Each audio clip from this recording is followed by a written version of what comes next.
मी सकुबाई भोसले. मी 75 वर्षाची आहे. तरी देखील कोणावरही भार न होता मी स्वतः माझं जीवन जगते. माझ्या समवयस्कर मित्र आणि मैत्रिणींनो, बहिणींनो आणि भावांनो, मी जर स्वतःचा स्वाभिमान गहाण ठेवून माझ्या मुलांजवळ आणि सुनेजवळ राहिले असते तर आज त्यांनी माझं पायतान केलं असतं आणि त्यांची मी कामवाली झाली असते. एखाद्या नोकराप्रमाणे त्यांनी माझ्याकडून काम करून घेतलं असतं आणि नोकराप्रमाणाची वागणूक देऊन मला जोपर्यंत मी काम करते तोपर्यंत त्यांनी मला सांभाळलं असतं. परंतु त्यानंतर त्यांनी मला घराबाहेर हाकललं असतं तेव्हा मी कुठे जाणार होते? हा विचार तर प्रत्येक वयोवृद्ध व्यक्तीच्या मनामध्ये येतच असतो. मी सरकारी नोकरी करत असताना निदान त्यांना वयाच्या 60व्या वर्षानंतर सरकार पेन्शन तरी देते. जे नोकरी करत असतात त्यांच्याकडे पैसा प्रॉपर्टी तरी असते. परंतु आपल्यासारख्या सर्वसामान्य माणसाने काय करायचं जेव्हा 60 वर्ष होऊन जातात, हातपाय चालत नाही, शरीर फक्त, आणि तेव्हा मात्र आपण दुसऱ्यांवरती आधार म्हणून आपलं जीवन जगत असतो. तेव्हा आपण कोणाकडे आणि कोणत्या आशेने राहून जगायचं? आपली मुलं आपल्याला सांभाळतीलच याचा काही नेम नाही. मग अशा वेळी आपल्या हातामध्ये काहीच नसतं आणि प्रत्येक वेळी आपण चांगलं वागलो म्हणजे समोरचा व्यक्ती चांगलं वागेल असं काही नाही. कधी कधी माणसाची वृत्ती बदलते आणि माणूस स्वार्थी वृत्तीने वागतो. समोरच्याला आपल्याकडून त्याचा काहीतरी फायदा होत असेल तरच समोरचा माणूस आपल्याला किंमत देतो, अन्यथा आपल्याला पाहत देखील नाही. आयुष्याच्या अशा वळणावरती वृद्ध काळात प्रत्येक व्यक्तीला हा प्रश्न पडत असतो आणि साहजिकच आहे, हा प्रश्न न पडता कोणत्याही माणसाचं म्हातारपण जात नाही. मित्रांनो, आज मी तुम्हाला सांगत आहे या सगळ्या गोष्टी कारण की ह्या सगळ्या गोष्टी माझ्यासोबत घडल्या आहेत आणि त्याच अनुभवातून आज मी शिकत आहे. म्हणतात ना, ठेच लागल्याशिवाय माणूस पुढचं पाऊल नीट टाकत नाही. तसंच काहीतरी माझ्या बाबतीत देखील घडलं आहे. कोणत्याही व्यक्तीला म्हातारपणामध्ये काम करण्यासाठी हौस येत नाही किंवा मजा येत नाही. आज एवढा पाऊस पडत आहे आणि एवढ्या पावसामध्ये मी कांदा भजी, बटाटा भजी, वडापाव तयार करून रस्त्याच्या कडेला विकत होते आणि वडापाव बनवता बनवता सकुबाई भूतकाळामध्ये हरवून गेल्या आणि त्यांना त्यांच्यासोबत घडलेली प्रत्येक घटना ही अतिशय वाईट पद्धतीने आठवत होती आणि त्यांच्या डोळ्यांमधून अश्रू ओघळत होते. परंतु पावसाच्या थेंबाने डोळ्यांमधून निघालेले अश्रू दिसत नव्हते. आज रडावं की हसावं हे असं वाटत आहे, परंतु एका गोष्टीचा आनंदही आहे. मी आत्मनिर्भर झाले की स्वाभिमानी झाले. म्हातारपणात देखील मी कोणापुढे हात पसरून कोणत्याही गोष्टीसाठी लाचार नाही. मी माझा स्वतःचा निर्णय स्वतः घेऊ शकते आणि स्वतःसाठी जगू शकते. ह्या गोष्टीचा मला आनंदच आहे. सकुबाई भोसले ह्या मूळच्या शिर्डी जवळच्या एका छोट्याशा खेडेगावात राहत होत्या. शिर्डी म्हणजे देवस्थानातील एक मोठं नावाजलेलं असलेलं ठिकाण. जवळजवळ शहर खूप मोठं तेच झालं होतं. आता सकुबाईचं जीवन त्याच ठिकाणी संपूर्ण गेलं आहे, कारण तिचं लग्न झाल्यापासून देवराम आप्पा यांच्यासोबत संसार करता करता वयाची 65 वर्ष कधी पूर्ण झाली हे समजलं देखील नाही. शेतकरी कुटुंब म्हटलं की अनेक जबाबदारी येतात. त्या जबाबदाऱ्यांमध्ये घरातील कामं, मुलं आणि सोबतच नवऱ्याला आधार देऊन शेतातील कामं करू लागल्या. या सर्व गोष्टी असतात. ह्या सगळ्या गोष्टींची जबाबदारी पार पाडता पाडता सकुबाई मात्र पूर्णपणे गुंतून जायच्या. त्यांना स्वतःसाठी वेळही नसायचा. ते त्यांच्या 2 मुलीमध्येच त्यांचं सर्व विश्व मानत असायच्या. 7 जणांचं कुटुंब होतं. घरात 3 मुलं, आम्ही दोघं नवरा बायको आणि म्हातारे सासू सासरे होते. सासू सासरे ते म्हणजे एक प्रकारचं कर्तव्य निभावूनच होतं, कारण की देवराम आप्पा हे त्यांचे सख्खे मुलगे नव्हते. देवरामराव हे लहानपणी यात्रेत हरवलेला रडणारा मुलगा होता आणि तोच माझ्या सासू सासऱ्यांना सापडला होता. खूप दिवस झाले पोलिसांच्या कानावरती ही बातमी घातली होती. पोलिसांना देखील सांगण्यात आलं होतं की गावच्या यात्रेमध्ये हा मुलगा हरवला आहे आणि तो आम्हाला सापडला आहे. पोलिसांनी देखील खूप दिवस तपासण्या केल्या, परंतु देवराम आप्पा यांना घेण्यासाठी कोणीही त्यांच्याबद्दल कोणीही केस नोंदवली नाही आणि त्यांना घेण्यासाठी देखील कोणी आलं नव्हतं. पाहता पाहता 6 महिने पलटून गेले होते, परंतु अजूनही देवराम आप्पा हे त्या म्हातारीच्या घरीच राहत होते. त्यांनाही मूलबाळ नव्हतं, कारण की देवाने त्यांना ती एक गोष्ट कमीच दिली होती. म्हणून पोलिसांनी सांगितलं की आजी बाबा, तुमच्या घरात देखील लहान मूल नाही ना. तुम्हाला जर असं वाटत असेल की तुम्ही या लहान मुलाचा सांभाळ करावा मनापासून, तर तुम्ही याला तुमच्याकडे ठेवून घेऊ शकता. जेव्हा कधी भविष्यात त्याचे आई वडील त्याला शोधत येतील किंवा त्यांना त्यांचा मुलगा पाहिजे असेल, तर तेव्हा आपण तो देऊ. परंतु जोपर्यंत त्याला कोणीही आधार नाही, तोपर्यंत तेवढा आधार तुम्ही देऊ इच्छित असाल तर तुम्ही त्याला सांभाळा. तेव्हा त्या म्हातारीने ठरवलं की देवाने आपल्याला मुलगा दिला नाही म्हणून ह्या मुलाच्या रूपाने आपल्या घरी चालून एक बाळ आलं आहे. मुलाच्या रूपाने तर आपण त्याचा सांभाळ करायला काहीच हरकत नाही. जेव्हा कधी त्याचे आई वडील त्याला घेण्यासाठी येतील तेव्हा आपण त्याला देऊ. परंतु जोपर्यंत त्याला घेण्यासाठी कोणी येत नाही, तोपर्यंत आपण त्याला आपला मुलगा म्हणू किंवा देवाने दिलेलं फळ म्हणू. आपण याचा सांभाळ करू असं म्हणून त्या म्हातारीने देवराम तात्यांना लहानाचं मोठं केलं. परंतु माझं लग्न झालं तेव्हा माझे पती देवरामराव यांचे आई बाबा खूपच वयोवृद्ध झाले होते. ते अंथरुणावरती पडून होते. त्यामुळे मला त्यांच्या सर्व गोष्टी कराव्याच लागत होत्या. मी देखील हा विचार करत होते. त्यांचा स्वतःचा मुलगा नसताना देखील हरवलेला मुलगा त्यांना सापडला आणि त्यांनी त्याला मोठं केलं, त्याचा सांभाळ केला. मग आता आमची जबाबदारी आहे त्या वयोवृद्ध म्हाताऱ्या माणसांची, आई वडिलांची सेवा करणं. म्हणूनच मी देखील कसलीही कसरत न ठेवता माझ्या सासू सासऱ्यांची पूर्णत्वाने सेवा करत होते आणि त्याचे फळ म्हणून आमच्या सर्व काही सुखी होतं आणि चांगलं कुटुंब होतं. रोहित आणि मोहित माझी 2 मुले आणि आकांक्षा ही एक मोठी मुलगी होती. मुलगी सगळ्यात मोठी असल्यामुळे तिचे लग्न लवकर केलं आणि ती सासरी नांदायला निघून गेली. परंतु दोन्ही मुलं लहान होती. शिकून त्यांना मोठं करणं, स्वतःच्या पायावरती उभं करणं ही काळाची गरज होती. कारण मुलांना आज आम्ही शिकवून मोठं केलं नाही, चांगलं नोकरी लागली नाही, तर उद्या आम्हाला मुलं सांभाळतील. अन्यथा मुलं देखील आमच्यासारखे शेतामध्ये काम करत राहतील, तर आमच्या म्हातारपणीचा आधार हा कमकुवत असेल. हा विचार मनात ठेवून आम्ही दोघा पती पत्नी खूप कष्ट केले. आम्हास कष्ट करून मुलांना सांभाळणे शिकवले, मोठे केले. माझा मोठा मुलगा पोलीस तर धाकटा मुलगा वकील आहे. दोघेही सरकारी नोकरीला आहेत. मुंबईसारख्या मोठ्या शहरांमध्ये दोघेही राहतात, तिथेच नोकरी करतात. एक दिवस माझे पती मला म्हणाले, अगं सखू, आपण आपले मुलं एवढ्या मोठ्या शहरामध्ये कुठे राहतात, कुठे नोकरी करतात, काय खातात, नक्की आपण पाहू तरी. हा त्यांनी हट्ट धरला होता. मी बोलत होते, नको, मुलं आपल्याला भेटण्यासाठी येतच आहेत ना महिन्याला गावी, तर त्यातच ठीक आहे. कशाला उगाच शहरात जाण्याचा हट्ट धरायचा. परंतु माझे पती यांनी माझं ऐकलं नाही आणि ते सतत मला हट्ट करत राहिले. मला देखील असं वाटलं की यांनी जाण्याचे एवढंच मनावर घेतलं आहे, तर जाऊया. म्हणून मी त्यांच्या होला होकार दिला आणि त्यांना म्हणाले, एकदा आपण ही गोष्ट मुलांच्या कानावरती घालू. परंतु त्यांना अजिबात ही गोष्ट मान्य नव्हती. आपण मुलांना न सांगता तिथे जाऊ. नक्की मुलं कुठे राहतात, कशा परिस्थितीत राहतात हे आपल्याला देखील कळू दे. जर आपण त्यांना सांगितलं आपण जात आहोत, तर ते सर्व तयारीनिशी राहतील. त्यामुळे त्यांना न सांगताच आपण जाऊ आणि त्यांना देखील आनंद होईल अचानक आपल्याला भेटल्यामुळे. त्यासाठी सखूबाईचा नकारच होता. परंतु देवराम तात्या यांच्या पुढे त्यांचं काहीही चालणार नव्हतं, हे देखील त्यांना मान्य होतं. म्हणूनच त्यांनी जास्त काहीही न बोलता मुंबईला जाण्याची तयारी करू लागली. सखूबाईला नेहमी असं वाटायचं, मुलं प्रत्येक महिन्याला गावी येतात, तर मग एवढ्या लांब मुलांना भेटण्यासाठी का जायचं, उगाचच आपला वेळही खर्च करायचा. म्हणून त्या नकार देत होत्या. परंतु पाहता पाहता जाण्याचा दिवस उजडला.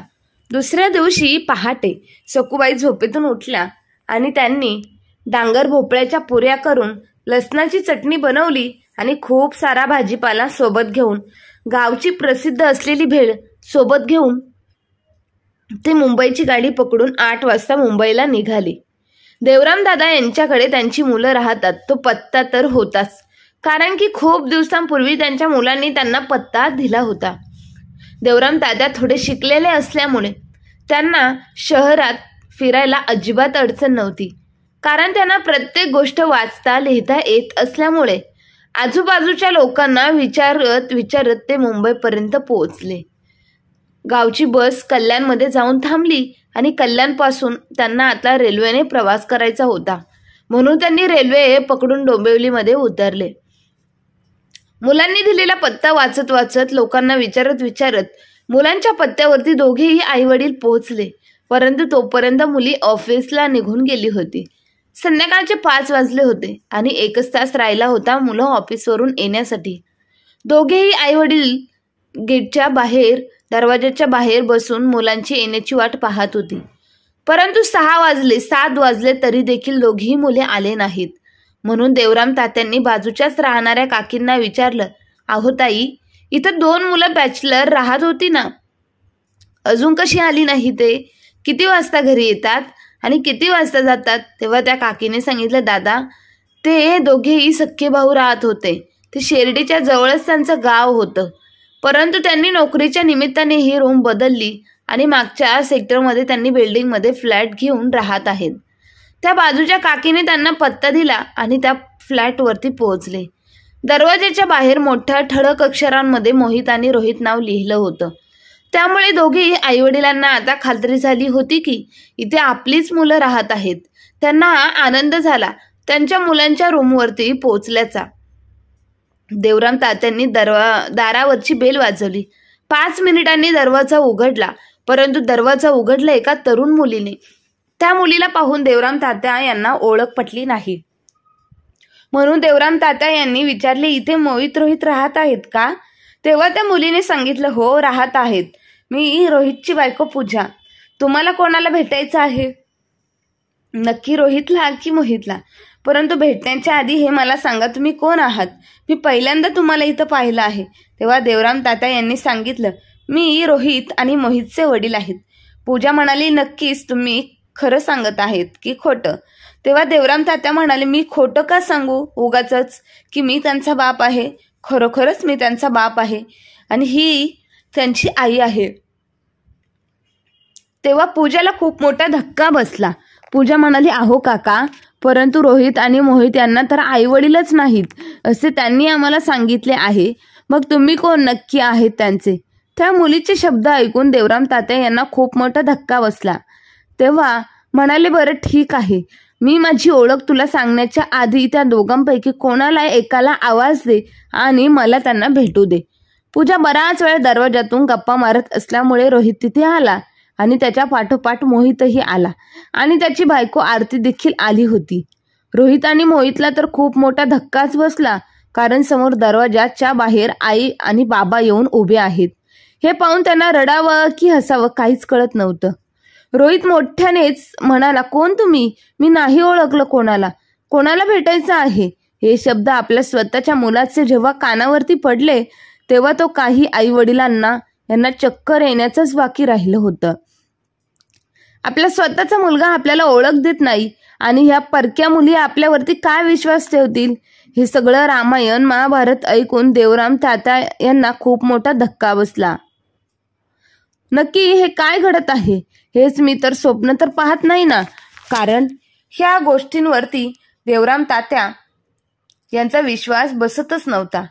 तितक्यातच सकुबाई म्हणतात, अरे रोहित बाळा, असं काय बोलत आहे?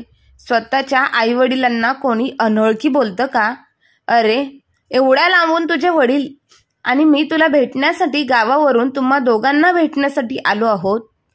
तर आमची मुलं काय करतात, कोणत्या परिस्थितीमध्ये राहत आहेत हे पाहण्यासाठी आम्ही तुमच्या काळजीपोटी इथं आलो आहोत आणि तुम्ही आम्हाला अनोळखी म्हणून घरामध्ये सुद्धा येऊ देत नाही. रोहित हे सगळं खोटं बोलत आहेत, कारण त्यांनी खोटं बोलून पूजा आणि आरती सोबत लग्न केलं होतं आणि आरती आणि पूजा ह्या दोघी सख्ख्या बहिणी होत्या आणि जुळ्या बहिणी होत्या. दोघेही मुलं हे चांगल्या नोकरीला आहेत आणि दिसायला देखील संस्कारित दिसत होते, म्हणून पूजा आणि आरती ह्या दोघींनी देखील त्यांच्यासोबत लग्न केले होते. परंतु लग्नाच्या वेळी दोघेही भावांनी त्यांना हेच सांगितलं होतं की आम्हाला आई वडील नाहीत, आमचे आई वडील लहानपणीच वारले आहेत, असं सांगून माहिती देऊन दोघी भावांनी आणि दोघी बहिणींनी एका मंदिरात थोड्या माणसांच्या उपस्थितीमध्ये लग्न लावलं होतं. म्हणूनच आज ही वेळ आली होती रोहित आणि मोहितवरती. परंतु रोहितला आज समजलं होतं खोटं बोललं तर आपल्या बायका आपल्याला खूप काही बोलतील आणि घटस्फोट देतील, म्हणूनच तो खोटं बोलून आई वडिलांना ओळख न दाखवण्याचं नाटक करत होता.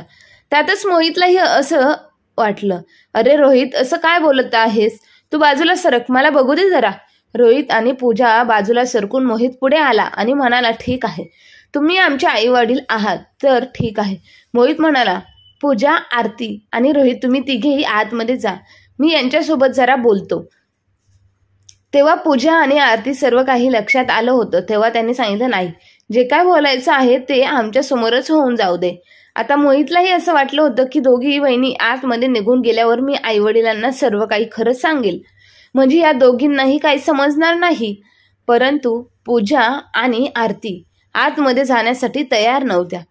तेव्हा मोहित म्हणाला, ठीक आहे आई बाबा, तुम्ही कान उघडे ठेवून ऐका. आणि पूजा आणि आरती यांना देखील म्हणाला, हो, आम्ही दोघेही भाऊ तुमच्या दोघींसोबत खोटं बोललोच, हेच आमचे खरे आई वडील आहेत. आणि आई बाबा, ह्या दोघी बहिणी आहेत आणि त्या दोघीही आमच्या बायका आहेत. मोहितचे हे वाक्य ऐकताच पूजा आणि आरती यांना जेवढा धक्का बसला तेवढाच मोठा धक्का सखूबाई आणि देवराम तात्या म्हणजे दोघा आई वडिलांनाही बसला होता. देवराम तात्या म्हणतात, ठीक आहे ना, त्या तुमच्या बायका आहात हे मी मान्य करतो, परंतु तुम्ही आम्हाला नकळत फसवून हे लग्न कधी केलं आणि काय केलं? आम्ही तुमच्या लग्नाला नकार दिला असता म्हणून तुम्ही हे लग्न केलं की अजून काही कारण आहे? तेव्हा मोहित आणि रोहित म्हणाला, तुम्ही गावची माणसं, साधी भोळी माणसं आहेत, आमचं तुमच्यावर प्रेम नाही असा भाग नाही. परंतु बाबा आणि आई, आरती आणि पूजा ह्या उच्च शिक्षित आणि श्रीमंत आणि स्टँडर्ड घरातील मुली आहेत. त्यांचे आई बाबा हे मूळचे कायमस्वरूपी मुंबईत राहणारे आहेत. त्यांचं बोलणं, त्यांचं वागणं, त्यांचं राहणीमान एकीकडे आणि तुमचं गावाकडील राहणं, बोलणं, ते गावठी कपडे घालणं, गावठी खाणं, वागणं हे सगळं एकीकडे. म्हणूनच आम्हाला असं वाटत होतं की आमचे आईवडील जर गावंढळ असले तरी आम्ही शहरात आल्यापासून खूप स्टँडर्ड राहत आहोत आणि आम्हाला गावच्या गावंढळ मुलींसोबत लग्न करायचं नव्हतं, म्हणूनच आम्ही शहरातील स्टँडर्ड मुलींसोबत लग्न केलं आहे. त्यांचे स्टेटस आणि तुमचं स्टेटस मॅच झालं नसतं. आम्ही जर पूजा आणि आरती यांना सांगितलं असतं की तुम्ही आमचे आईवडील आहेत आणि त्यांनी तुम्हाला पाहिलं असतं तर त्यांनी आमच्यासोबत लग्न केलंच नसतं. म्हणूनच आम्ही पूजा आणि आरती या दोघींनाही सांगितलं नाही. आम्हाला तुमच्या राहणीमानाची, कपड्यांची लाज वाटत होती आणि ह्याच गोष्टीमुळे त्या दोघींनी आम्हाला लग्नाला नकार दिला असता, ही गोष्ट आम्हाला वाटत होती. म्हणूनच आम्ही त्यांना देखील सांगितलं नाही की आम्हाला आईबाबा आहेत म्हणून, आणि तुम्हाला देखील लग्न झाल्याचं काहीच सांगितलं नाही. परंतु 2 वर्ष झालं आहे आमचं लग्न होऊन आणि आरतीला देखील एक छोटं बाळ आहे 1 वर्षाचं, आणि पूजा आता प्रेग्नेंट आहे. मुलाच्या सर्व गोष्टी सांगून तात्या झाल्या होत्या आणि सखूबाई आणि देवराम तात्या मुलांचं बोलणं फक्त ऐकत होते. देवराम तात्या विचार करत होते की माझीच मुलं माझीच फसवणूक करतील, असं मला कधीच वाटलं नव्हतं. देवराम तात्या यांनी विचारलं, बाळांनो, आम्ही कोणतं एवढं मोठं पाप केलं होतं की तुम्ही आमची फसवणूक करावं? आणि गावठी आहोत, गावाकडची माणसं आहोत याचं तुम्हाला वाईट वाटत होतं, याच गोष्टीची तुम्हाला लाज वाटत होती का? अरे, परंतु लहानाचं मोठं वयाच्या 25 वर्षापर्यंत आम्ही तुम्हाला केलं, तोपर्यंत तुम्हाला कधीच तुमच्या आईवडिलांची लाज वाटली नाही का? जेव्हा तुम्हाला शिक्षण देत होतो त्या शिक्षणासाठी पैसे किती लागत होते, ते पैसे कमवण्यासाठी आम्ही आमचं शरीर झिजवलं, म्हणून आज आम्ही इतके म्हातारे झालो आहोत. तेव्हा आम्हाला आमची गावठी तुम्हाला वाटतो का? प्रत्येक वेळी जेव्हा पाहिजे तेव्हा आम्ही तुम्हाला पैसे देत गेलो का? तर तुम्ही दोघेही लहानपणापासून शाळेत हुशारच होता. याबाबत आमचा तुम्हाला कधीच प्रश्न नव्हता. परंतु ह्या सगळ्या गोष्टी तुम्ही परतफेड अशा पद्धतीने केली का? आणि तुम्ही कितीतरी दिवस झाले नेहमी महिन्याला 2-2 महिन्यातून गावाला येत होते. तुमची आई तुम्हाला भाजीपाला देत होती, प्रत्येक गोष्ट तुमच्या हातामध्ये पिशव्या भरून देत होती. तेव्हाही तुम्ही एक शब्दाने बोलले नाहीत. जेव्हा तुम्ही गावाला येत होता तेव्हा तुमच्या बायका तुम्हाला कधी असे विचारत नव्हत्या का की तुम्ही गावावरून जो भाजीपाला आणत आहात तो कुठून आणला आहात? तुम्ही 2-2 महिन्याला गावाला जात होते, ते कोणाकडे जाता? आज मी तुम्हाला प्रश्न विचारत आहे. मुलींनो, तुम्हा दोघांनीही मी प्रश्न विचारत आहे. तुम्ही आजपर्यंत त्यांना हा प्रश्न विचारला नाही. तेव्हा दोघी मुली शांत बसल्या.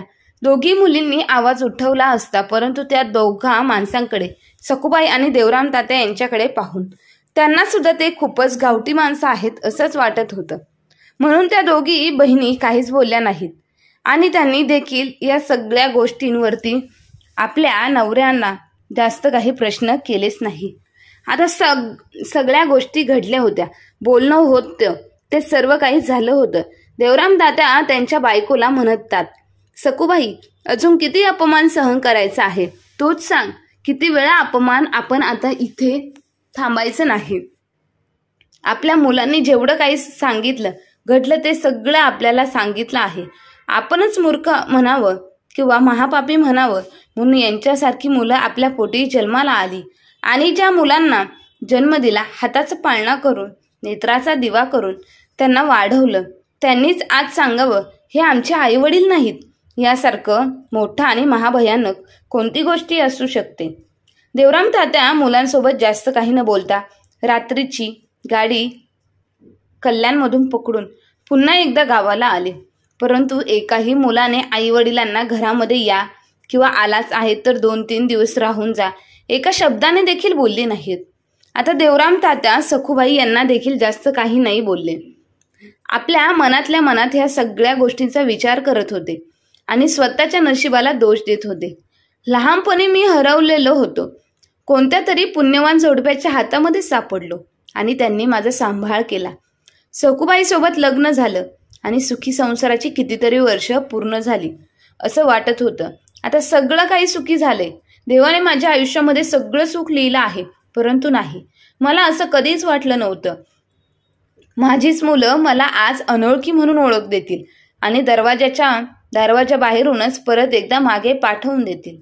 ज्या मुलांना भेटण्यासाठी गेलो होतो त्या मुलांनी आज हे रंग दाखवले. या सगळ्या गोष्टींचा विचार करत होते आणि सखूबाई मात्र डोळ्यातून अश्रू ढाळत होती. पहाटेचे 5 वाजले. सखूबाई आणि देवराम तात्या यांची बस शिर्डीमध्ये पोहोचली आणि आपल्या पिशव्या घेऊन दोघेही गावाच्या दिशेने चालत चालत निघून गेले. कोणाला दोष द्यायचा हे त्यांना समजत नव्हतं आणि गावी गेल्यावर आता सगळं काही संपलं असंच त्यांना वाटत होतं. 4-5 दिवस निघून गेले आणि 7व्या दिवशी देवराम तात्या यांनी त्यांच्या मुलीला आकांक्षालाही फोन करून निरोप दिला. बाळा, खूप दिवस झाले आहे, तू आम्हाला भेटायला आली नाहीस, ये तरी, असं म्हणून देवराम तात्या यांनी आकांक्षाला बोलावून घेतलं. त्यांची मुलगी त्यांना भेटायला आली तेव्हा त्यांनी घडलेली सर्व घटना सांगितली आणि आपल्या भावांची करामत ऐकून बहिणीला देखील खूप मोठा धक्का बसला. देवराम तात्या यांनी त्यांच्या मुलीला सांगितलं होतं, बाळा, आपल्या भावाचं कौतुक ऐकून तुला तर सगळं काही समजलंच असेल. आमच्या म्हातारपणात ते आम्हाला सांभाळता येईल नाही सांभाळतील याचा काही भरोसा नाही. परंतु आमच्या दोघांमधून एक जरी कोणी गेलं तर दुसऱ्याला आधार देण्याचं काम तू कर.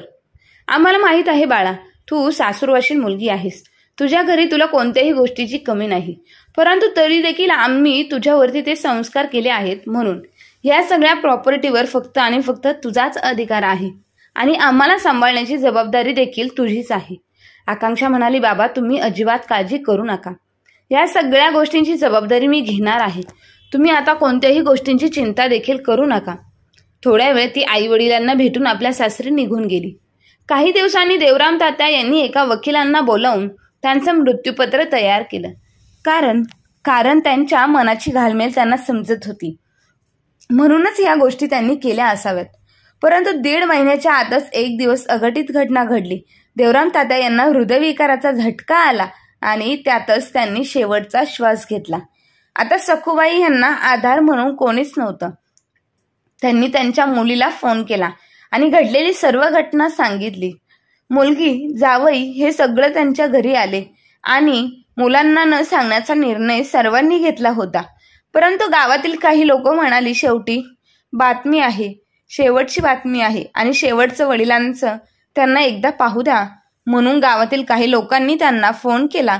मुलांनी देखील विचार केला, चला वडिलांना भेटायचं काय इतकं महत्वाचं नाही, परंतु प्रॉपर्टीच्या बाबतीतील गोष्टी तरी काहीतरी घडतील ह्याच उद्देशाने आणि संपत्तीच्या लालसेपोटी मुलं आणि सुना गावाकडे आले. तोपर्यंत सासूबाई सखूबाई आणि मुलगी आकांक्षा यांनी त्यांच्या मृत शरीरास अग्निडाग दिला होता.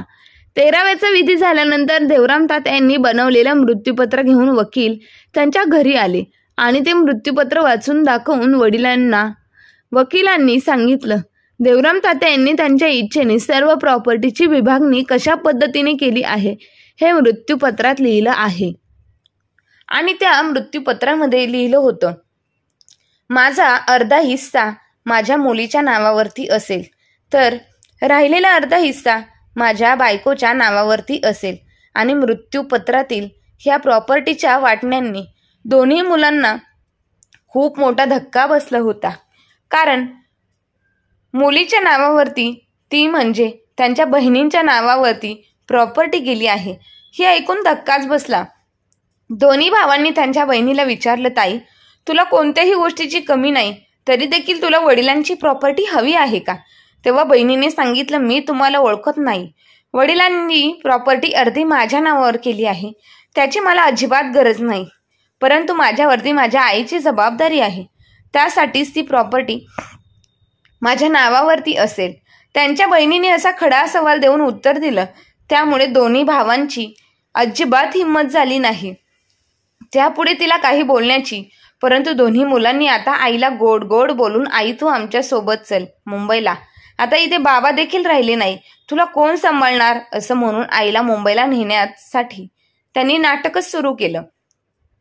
शेवटी म्हणतात ना, आई ही भोळ्या मनाची असते. आई देखील म्हणाली, ठीक आहे चला, मी तुमच्यासोबत मुंबईला येते. नाही, तुम्ही वडिलांना शेवटचं निदान माझं तरी करा, असं आईला वाटलं. म्हणून आई देखील दोन्ही मुलांसोबत मुंबईला गेली. 6 महिने दोन्ही मुलांनी आपल्या आईला सांभाळलं. एक पोलीस होता तर दुसरा वकील होता. घरात पैशाची कमतरता कशाचीही नव्हती. दोन्ही सुनांना एक एक मुलगा होता. दोन्ही सुनांनी आपल्या बायकांना सांगून ठेवलं होतं, दोन्ही मुलांनी, की तुम्ही अजिबात टेन्शन घेऊ नका, आई थोडेच दिवस आपल्यासोबत राहणार आहे. जेव्हा प्रॉपर्टी आपल्या नावावरती होईल तेव्हा आपण तिला तिच्या घराबाहेर काढू, तोपर्यंत तुम्ही तिच्याशी गोडगोड बोलून तिच्याकडून सर्व कामे करून घ्या. कोणीही मुलांनी आपल्या बायकांना असं सांगितलं तेव्हा बायकांनी देखील होला हो केलं आणि त्यांच्या सासूला घरात घेतलं.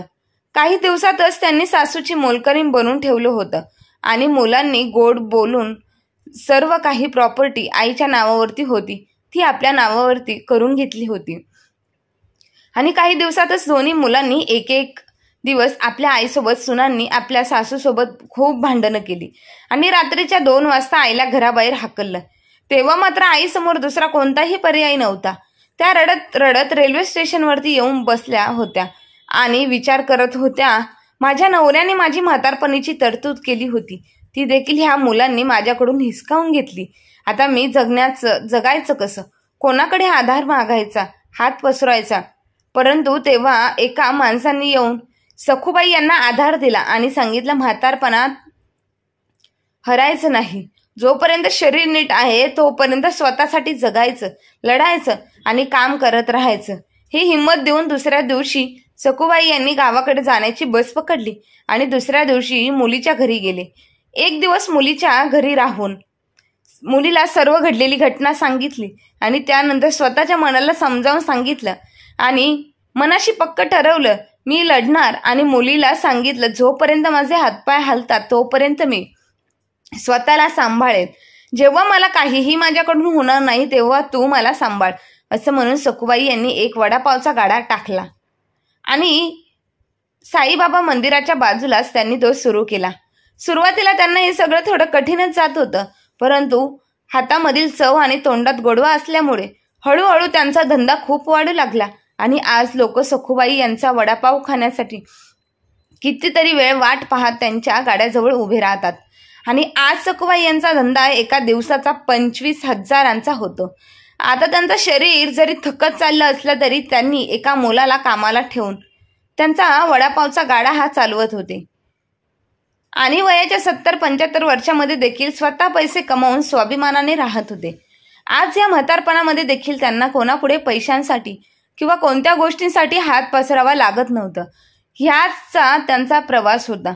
म्हातारपणामध्ये पैशासाठी, प्रॉपर्टीसाठी मुलांनी सुनांनी घराबाहेर हाकलून दिलं होतं.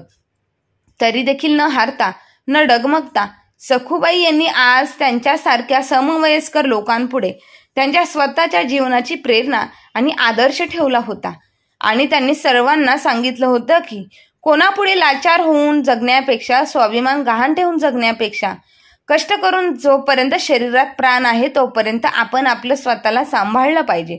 कारण मुलं आणि सुना म्हातारपणापर्यंत आपला सांभाळ करतीलच असं काही नाही. तर मित्र आणि मैत्रिणींनो, सखूबाई यांनी म्हातारपणात देखील मुलांनी आणि सुनेने हकलून दिलं तरी स्वतः उभं राहून आज या म्हातारपणाच्या वयाच्या 70-75 वर्षात कितीतरी लाखोंची कमाई करत आहे आणि स्वाभिमानाने जीवन जगत आहे. याबद्दल तुम्हाला काय वाटतं ते कमेंट करून नक्की कळवा. आणि कथा आवडली असेल तर आपल्या चॅनलला लाईक, शेअर, सबस्क्राईब नक्की करा. धन्यवाद.